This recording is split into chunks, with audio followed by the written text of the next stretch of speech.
한 사람이 학교를 가기 위해서 지하철을 탔습니다. 지하철 안에는 수많은 사람들이 타고 있었어요. 그때 아저씨 한 분이 지하철을 탄 후에 수많은 사람들을 향해서 이야기를 했습니다. 차 내에 계신 승객 여러분, 안녕하십니까? 저희 딸이 백혈병에 걸려서 지금은 병원에 입원해 있습니다. 그래서 순간 지하철은 술렁이기 시작합니다. 에휴, 딸을 팔아먹냐? 돈이 그렇게도 궁해? 저렇게까지 해야 될까? 한동안 아저씨는 상기된 얼굴로 아무 말도 없이 서 계셨습니다.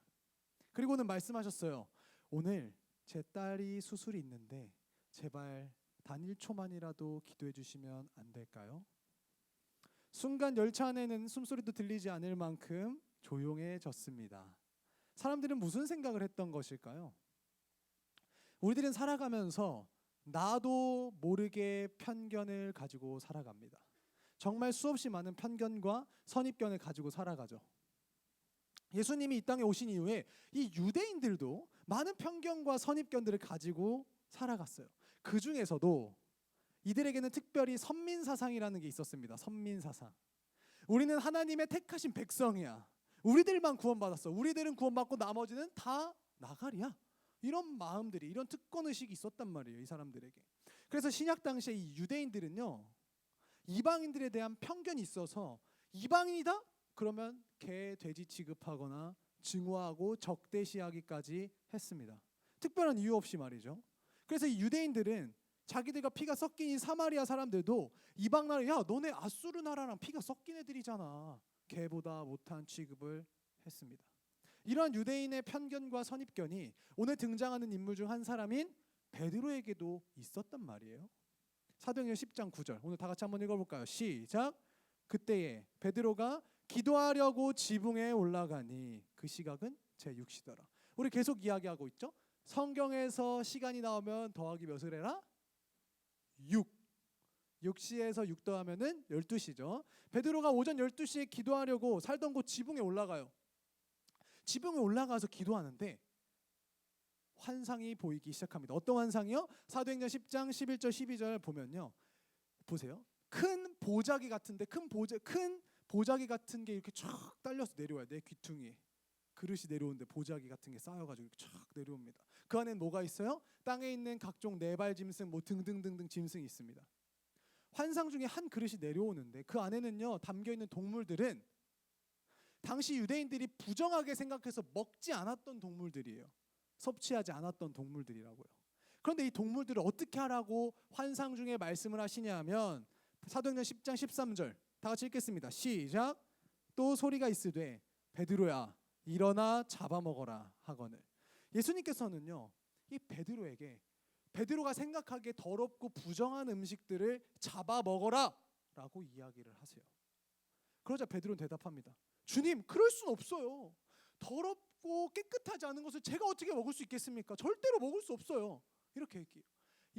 또 예수님께서는 먹으라고 말씀하시죠. 이런 거를 3번이나 반복합니다. 그러자 예수님께서는 이제 하나님께서 깨끗하게 하신 것을 너가 더럽다고 하지 말라라고 이야기하세요. 그리고 이렇게 3번이 지난 이후에 이렇게 짐승이 들어있던 이 그릇은 다시 하늘로 올라갑니다. 그리고 이제 환상의 정신이 조금 더 들었겠죠. 환상을 본 베드로는요,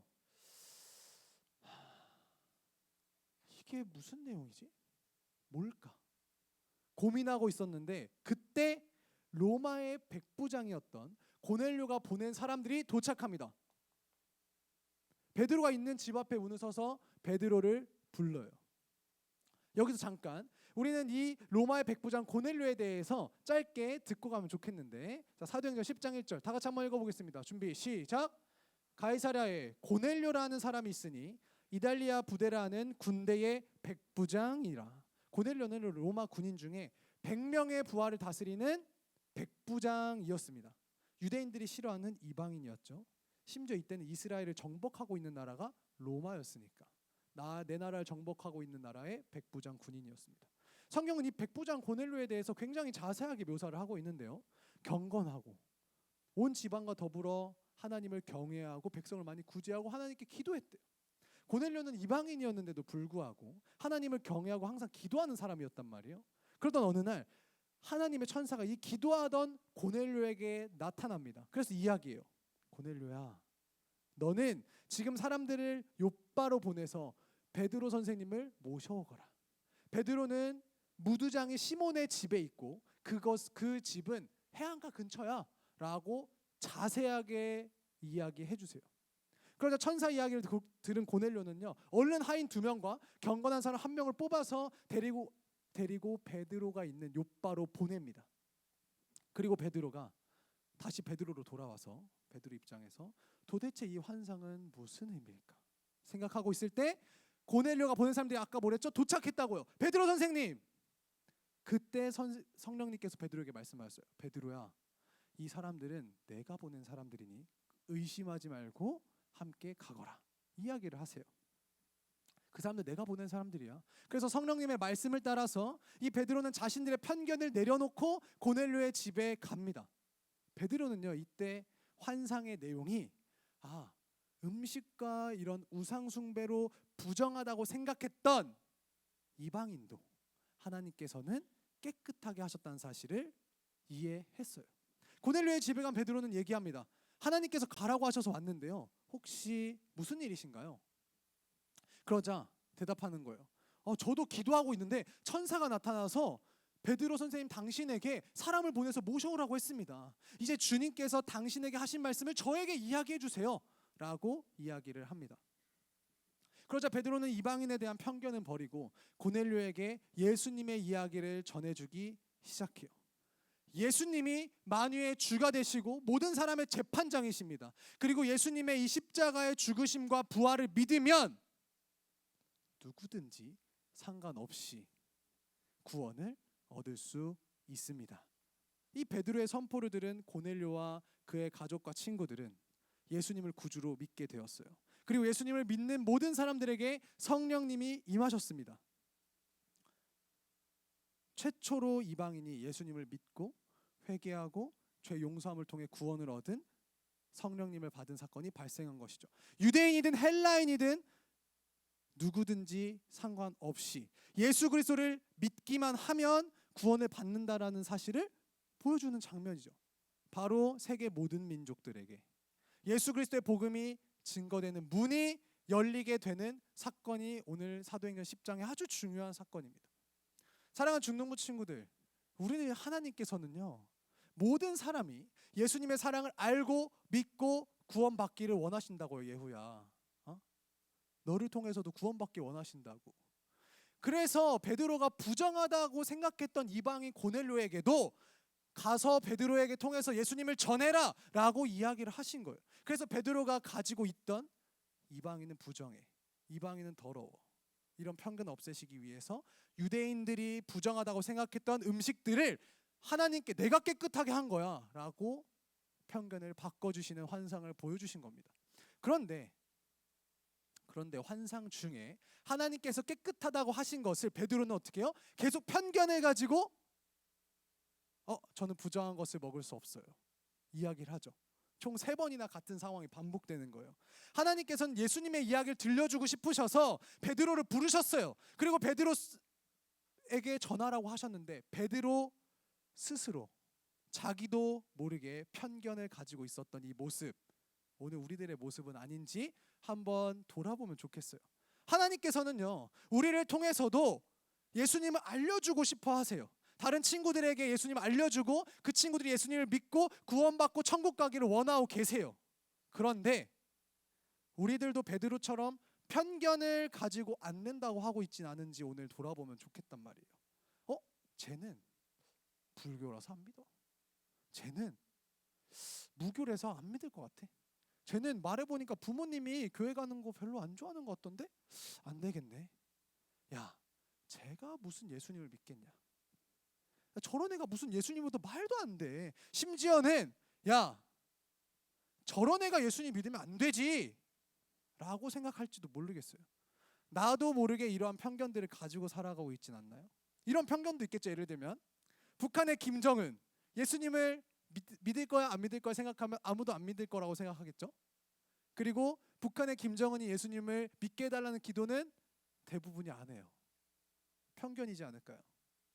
물론 목사님도 인간적인 마음으로 그렇지만 어쨌든 이런 것도 편견일 수 있단 말이에요. 만약에 자 주일에 우리가 예배하는 곳에 엄청 더러운 옷을 입고 냄새나는 친구가 한 명 들어와서 여기 앉았다고 생각해 봅시다. 한별이 옆에 앉았다고 생각해 봅시다. 네? 아니 한별이 더럽다는 게 아니고 말씀을 안 들으니까 그렇지. 한별이 옆에 더러운 친구 앉았다고 딱 생각해 보자고요. 여러분들 딱 생각을 해보세요. 저쪽에서 쭉 걸어왔어. 쭉 걸어와가지고 여기 앞에 뿅 앉았는데 냄새도 나고 옷이 더러워요. 여러분들 그 친구를 보고 어떤 생각을 가질 것 같아요? 1차적으로 냄새나. 왜 저런 꼴을 하고 왔대? 저러면서 왜 무슨 교회를 오지? 라는 마음을 가지지 않을까요? 그렇게 생각이 들지 않을까요? 편견부터 가지고 보는 거죠. 그런 친구가 온다면 이렇게 생각해야 되지 않을까요?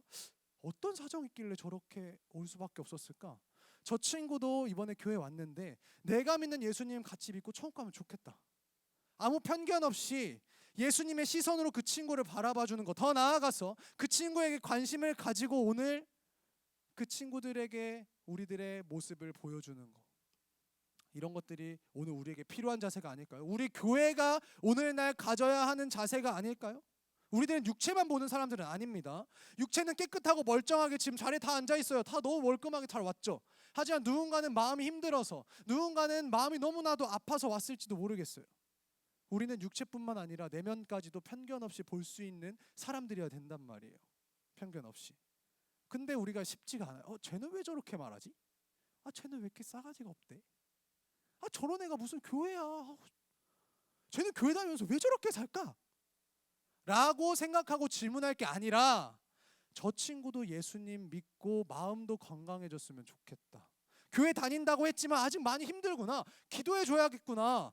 라는 마음을 가지는 게 먼저 예수님의 사랑을 알고 누리고 아픈 게 치료되고 회복된 우리가 가져야 할 마음은 아닐까요? 사랑하는 중등부 친구, 오늘 말씀을 정리해 볼게요. 제일 처음 들었던 지하철 예화부터 방금까지 우리들은 수많은 편견들을 나도 모르게 가지고 살아갑니다. 하지만 하나님의 구원의 계획은 사람의 생각을 뛰어넘었어요. 사도행전 10장 35절 다 같이 읽어보겠습니다. 준비 시작. 하나님을 경외하며 의를 행하는 사람은 하나님이 받으시는 줄 깨달았도다. 하나님의 이 구원 계획은요, 정치적 장벽을 뛰어넘었다고요. PPT가 하나 사라졌네요. 하나님의 구원 계획은 정치적 장벽을 뛰어넘었어요. 자 보세요. 정치적으로 로마는 지배국가라고요. 이스라엘은 피지배국가라고요. 유대인의 입장에서 로마인들은요, 로마 군인들은 원수 같은 사람들이었어요. 원수 같은 사람. 우리 일본 생각할 때 그런 생각 있잖아요. 그러나 하나님의 구원은 이것을 뛰어넘었다고요. 하나님의 구원 계획은 인종적 차별을 뛰어넘었어요. 베드로는 유대인이고 셈족이었어요. 고넬료는 이달리아 사람이고 야베 쪽이에요. 이 인종도 뛰어넘었다고요. 하나님의 구원 계획은 종교적인 차원도 뛰어넘었습니다. 로마가 가지고 있는 종교, 유대인이 가지고 있는 종교를 다 뛰어넘고 뚫고 흘러갑니다. 하나님의 구원 계획은 신분의 장벽도 뚫고 가는 거예요. 베드로는 억압된 민족의 사람이죠. 고넬료는 압제자의 위치에 있었습니다. 하나님은 그것을 뛰어넘었어요. 하나님의 은혜는 인간이 생각하는 차원의 장벽들을 전부 다 뛰어넘고 뚫고 흘러간다고요. 그런데 우리는 자꾸 우리도 모르게 장벽을 만들고 살아가는 것 같아요. 우리들은 어떠한 자세로 편견 없이 살아야 하는지 이야기를 해드리고 마치도록 할 건데요. 한번 목사님 따라 해보겠습니다. 나는 복음의 택배기사다. 옆에 친구들 한번 해볼까요? 옆에 친구들 이렇게 하면서 띵동 해보세요. 띵동. 복음 택배가 도착했어요. 자, 반대 친구들에게도 띵동. 복음 택배가 도착했어요. 여러분들 자 보세요. 우리가 요거 기억 잘하세요. 우리가 어떤 마음가짐으로 살아야 하는지. 자 보세요. 여러분들 택시 기사님이 물건을 전달할 때, 오, 이거 굉장히 비싸고 좋은데? 근데 저 101동 105 사람은 까찰스럽고 별로니까 택배 전달 안 해야겠다. 맞는 택배 기사님의 모습인가요? 완전 잘못됐죠. 보내는 주소가 적혀 있으면 그 사람이 누구든지 잘 전달하는 게 중요한 거예요. 그 사람이 가난하든 부자든 잘 배웠든 못 배웠든 남자든 여자든 할머니든 아이든 상관이 없다고요. 택배 기사는 그런 걸 따지는 게 아닙니다. 그게 누구든지 보내는 사람이 원하는 곳에 도착해야 되는 거예요. 우리가 예수님을 이야기를 전할 때 우리들의 자세가 그래야 된다는 겁니다. 우리는 복음의 전달자예요. 우리는 복음의 택배 기사라고요. 어떠한 편견도 가지지 않고 내가 받은 예수님의 사랑을 전해주는 게 우리가 해야 될 일입니다. 예수님이 여러분들 편견을 가지고 계셨더라면 우리를 구원해 주셨을까요? 예수님은 남들이 모두 다 편견을 가지고 가난하고 병자 취급하고 그런 사람들과 항상 함께 하셨어요. 남들은 걔보다 못하다고 욕하고 있는 그 사마리아 한 여자를 구원하시기 위해서 일부러 땡볕에 남들은 바깥에 나오지도 않는 그 시간에 우물가에 가서 그 여인 한 명을 구원하신다고요. 그런 예수님의 마음이 오늘날 우리 교회에 있어야 된다고요. 우리들의 마음에 있어야 된다고요. 교회는 깨끗한 사람들이 모인 공동체가 아닙니다. 지치고 병든 사람들이 예수님 앞에 회복되기 위해서 오는 곳이에요. 먼저 치료받고 사랑받은 우리가 편견 없이 모든 사람에게 복음을 전해주고 말과 행동으로 마음으로 그들에게 사랑을 전해줘야 된다는 거죠. 마지막으로 한번 따라해 보겠습니다. 나는 복음의 택배기사입니다. 옆에 띵동. 옆에 빨리 찔러봐요. 띵동. 복음 택배가 도착했어요. 반대 옆에 띵동. 빨리 따라하세요. 목사님 가서 띵동 하기 전에 띵동. 복음 택배가 도착했어요. 이런 마음을 가지고 편견 없이 우리가 함께 살아가면 좋겠습니다.